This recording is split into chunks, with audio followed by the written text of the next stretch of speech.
Another brutal Australian Open defeat highlights Aryna Sabalenka's contradiction. The positive for Aryna Sabalenka is that she is getting better at losing. The negative for the sport's dominant number one is obviously implied, and the defeats in Grand Slam finals aren't getting any easier either. It's tennis. Today you are a loser, tomorrow you are a winner, Sabalenka reasoned.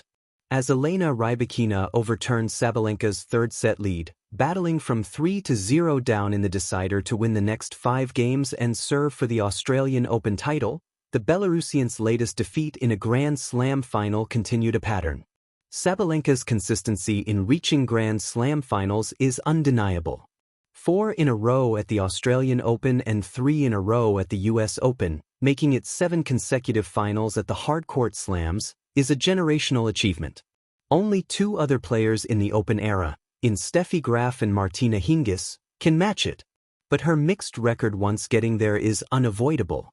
In her 8 Grand Slam final appearances, Sabalenka has 4 defeats to her 4 wins. Since rising to number 1 in the world, this glaring vulnerability has also become more pronounced, losing 3 of her last 4 and now 2 in a row at the Australian Open following last year's collapse against Madison Keys. A year ago, Sabalenka stormed off the court and then smashed up her racket after losing to Keys in the deciding set. In June at the French Open, Sabalenka's defeat to Coco Gauff was marred by her comments in the post-match press conference room. Sabalenka vowed there would be no repeat on her return to the Melbourne final, but another third set slipped from her grasp. She made some winners. I made couple of unforced errors, said Sabalenka. A forehand into the net from mid-court, to hand the second break, was key. Of course, I have regrets. When you lead 3-0, and then it felt like in few seconds it was 3-4 and I was down with a break. So it was very fast. Great tennis from her. Maybe not so smart for me, but as I say, today I'm a loser, maybe tomorrow I'm a winner. Overall it was much better than last year, the 2 finals I lost. Level-wise and the decisions I was making and the way that the mentality was throughout the whole match. I was still there, I was ready to fight, I knew that she was not going to give it easily to me. So I think, overall, I made a huge improvement on that, and I still lost it. But it's okay. I feel like I'm moving towards the right direction. Another striking difference from last year was in how Sabalenka praised Rybakina. I did my best and today she was a better player, Sabalenka said. Perhaps humility and acceptance is easier to find when there is a clear matchup problem, as Rybakina won her second match in a row against Sabalenka to back up her victory against the number 1 at last season's WTA finals. As competitors, there is clear respect between Sabalenka and Rybakina. Since they met in the Australian Open final 3 years ago, the Russian-born Kazakh has finally re-emerged as a force.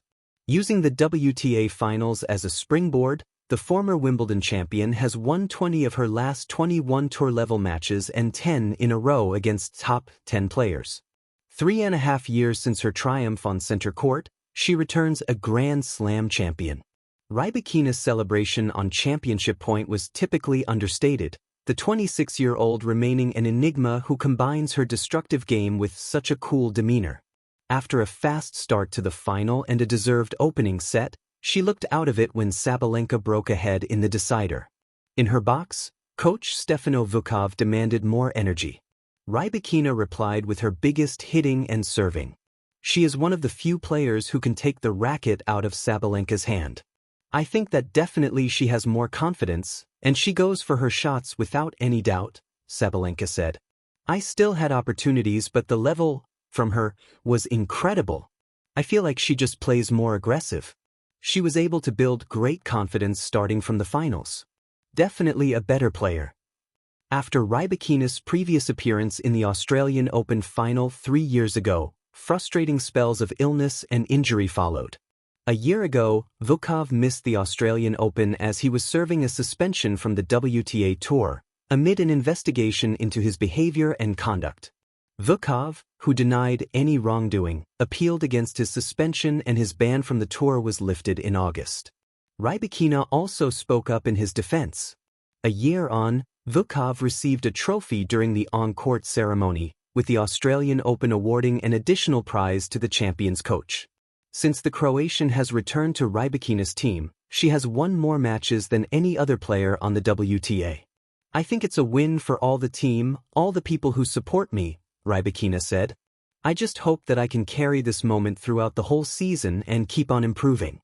Another brutal Australian Open defeat highlights Aryna Sabalenka's contradiction. Melbourne does not forgive easily. It remembers the echo of every double fault, the shimmer of every forehand winner, the way a player walks off Rod Laver Arena when the sun is still high but the night has already arrived inside her. For Aryna Sabalenka, the Australian Open has long been a mirror that reflects her most dazzling strengths and, mercilessly, her most stubborn contradictions. Another brutal defeat here does not feel like a single loss. It feels like a chapter repeating itself with new punctuation. Different opponent, different scoreline, same emotional grammar. Sabalenka's tennis is built on extremes. When it works, it overwhelms. The ball leaves her racket with the sound of a small explosion, a statement rather than a question. She plays as if the court owes her something, as if the only honest way to compete is to strike first and hardest. In those moments, she looks inevitable. Not beatable, only temporarily delayed.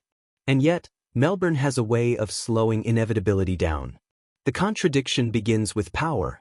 Sabalenka's game promises control through force, but force is a volatile currency.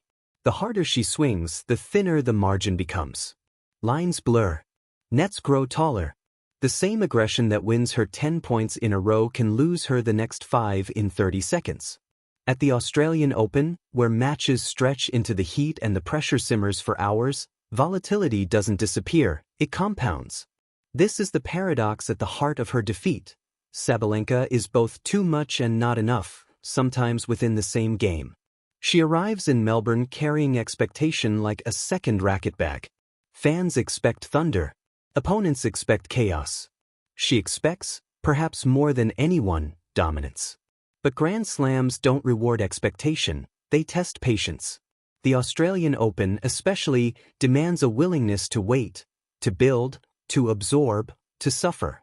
Sabalenka's instinct is to end points, not extend them. To conclude arguments, not debate them. So when rallies stretch, when opponents refuse to miss, the contradiction sharpens. She is powerful enough to take over the match, but not always calm enough to let the match come to her. Another defeat here feels cruel because it is never simple. Sabalenka does not fade quietly. She fights.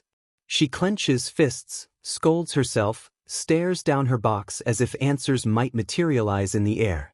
Her losses are loud, emotional, and public. The Australian Open crowd sees everything: the belief, the frustration, the self-interrogation unfolding between points. That visibility is part of the contradiction too.